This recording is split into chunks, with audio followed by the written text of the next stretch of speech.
Welcome back. So the customer is going to click off of the digital store and onto our landing page. What we're going to do is we're going to edit the page of the template that we just created. We're going to click Edit Page. Now we could customize this page according to the specific offer that we're going to be doing. However, we're not going to do that for the sake of this video. We primarily want to focus on the button that the customer is going to be clicking. And we click on this button, what you'll notice here is that this button takes the customer to the next step. So if we can make this page, which is a landing page, to tell the customer about what it is they will be purchasing, we can do that.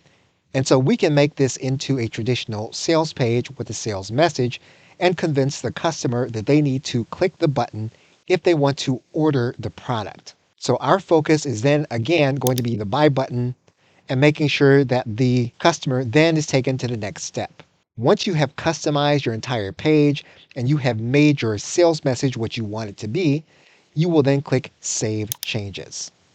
You can then exit this page and you will then be ready to customize the order form. Okay, so with that, thanks, and I will see you in another video.